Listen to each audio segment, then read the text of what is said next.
Tai šiandien turbūt nebuvo galimybių kažkaip kitaip užbaigti rungtynes. Taip, nesusirinkom. Neturėjom pagrindinių žmonių, dėl to prieš pakankamai pajėgią komandą pajėgios sudėti šiandien.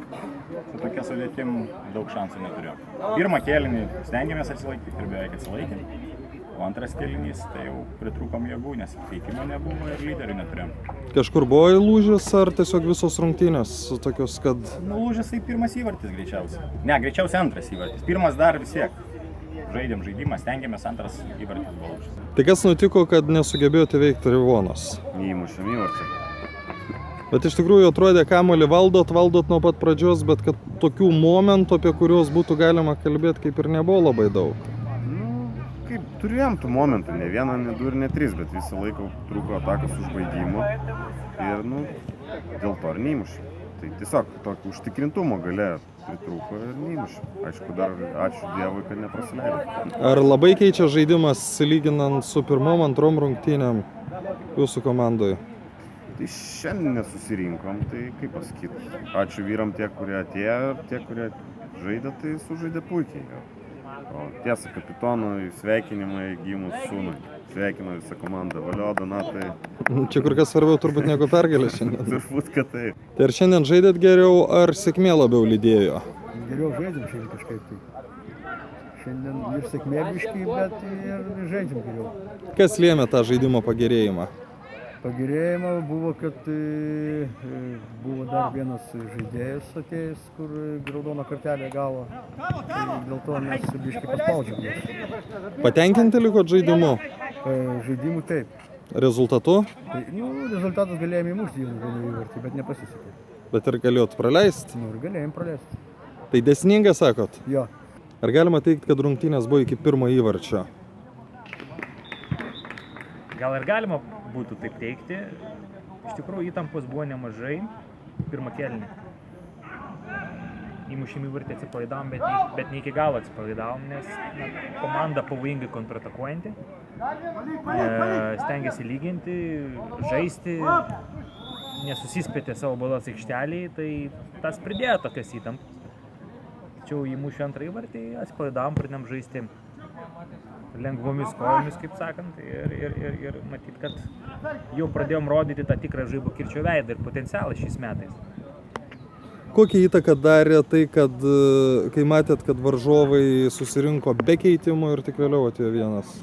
Aš nesu tikras. Nebuvo atsipalaidavimo dėl to? Aš nesu tikras iš tikrųjų, kad kažkuris iš mūsų komandos net būtų užsiminęs apie jų keitimų ir sudėties visas peripetijas, nežinau. Mes jų atsarginių suolelį nežiūrėjom, mes žiūrėjom, kas yra aikštelė, kas dedasi aikštelė ir jų dabartinę sudėtį ir dabartinės galimybės. Tai jaučiatės laimingi tuo, ką nuveikėt? Liūdėt nėra ko, bet pernelyg džiaugtis taip pat. Laukia dar daug darbo ir manau, kad mes pasirengę jį nudirbti kuo rezultatyviau. Tiesa, kad pačios lengviausios rungtynės šiam sezone? Tiesa, ir tas tvarkaraštis apskritai mums davė 3 turbūt. Šiandien varžovus visą pagarbą jam, tai manau, jų bus pasiekimas įmušti pradžią įvartį, paskui bandyti gal tašką pelnyti, bet žodžiu, 3 silpnos komandas, dabar liko 2 derbiai ir kiekviena bus kaip į karą, prasme, baigėsi mūsų tos lengvos varžybos. Bet sakykime, šiandien jie galėjo jau įmušti pirmą įvartį? Aišku, galėjo, nes jie iš vienos pusės šaunuoliai neužsidarė kaip kokie pilkai. Bandė žaisti atvirą futbolą, aš nemačiau kitų 2 varžybų, dėl to gal ir gauna jie tos įvarčius, prasme, Jeigu gintus labiau mažiau prasileistų? Manau, kad jo, susispaustų, tokių erdvių nebūtų, dabar bandom nuošalių pagauti, ne, be šansų. Turėjom gal, nežinau, jeigu visas įmušti, tai 12, gal 13. Pirmas kartas, kai atrodė, kad įmušot įvartį ir tikrai neprasileisit. Man taip neatrodė, bet iš tikrųjų šiandien... Bent jau pagal žaidimo kontrolę. Sukęstų gynybą, olimpinė ramybė pas mus tai. Faktas, kad baimės mažai buvo praleidimo, taip kad, man atrodo, kontroliavom. Kur buvo stipriausia pusė? Ar stipriausios pusės netgi? Šiek tiek gynyba, šiandien tai faktas, kad buvo geriausia vieta, tai yra žaidimas judėjo nuo pačios. Centrą turėjom gerą, visada ties baudos aikštelė, ten ir baigdavosi mūsų žaidimas. Tai čia gal buvo kaip visada silpniausia ta vieta mūsų, bet skirtumas, 2 įmušė. Šiaip ilgai teko pirmą įvarčio laukti. Tas kažkiek psichologiškai neapsunkino Ne, iš situacijos. ties, man atrodo, šiandien mes labai ramiai žaidėm. Jie gynėsi, mes kontroliavom kamuolį ir buvo tik klausimas, ar įmušim iš esmės, nes pramušti sunku, aikštė tokia drėgna, iš esmės kamuolys sunkiai rieda, tai antram kėlinį nutarėm smūgiuoti iš toliau, iš esmės tai pasiteisino. Šiandien žiūrint iš šono atrodė, kad realiai neturit šansų. Ar patys jautėte tai ar ne? Nu, varžovas iš tikrųjų žaidė greičiau, mobiliau, jaunesnis kolektyvas turbūt. Kažkaip mūsų toks, galbūt daugiau tų vyresnių žaidėjų iš tikrųjų. Sudėtingų progų, sakykim, praktiškai turbūt tokių 100% ir nesukūrė rezultatas toksai.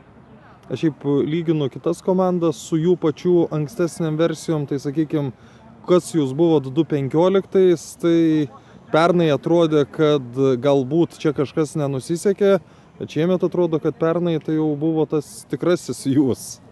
Na, iš principo ir dabar, sakykim, ten žaidžia daugmaž tie patys žmonės, neturim, sakykim, nesistiprinam, neturim jaunuolio, ten, sakykim, daugelis tų žaidėjų, ten praktiškai po 10 metų jauni neįnam, tai tiesiog toks ir rezultatas, sakykim, ten atėjo 1-2 žaidėjai, sakykim, tai iš tikrųjų gali gerokai pakeisti tą komandos veidą.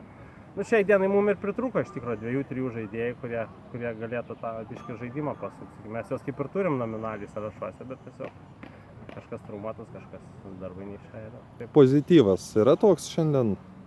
Pozityvo daug nėra iš tikrųjų, nes nieko nepavyko sukurti iš tikrųjų, pralaimėti galėjom gal netgi ir daugiau, tai nežinau, visą laiką pratunuoti gynybai, tai sudėtinga gal. Antras kėlinys toks lygesnis buvo, bet varžovas gal šiek tiek atsargiau žaidė, tai tiesiog pozityvą nukelkim senom rungtynėm, kitom rungtynėm.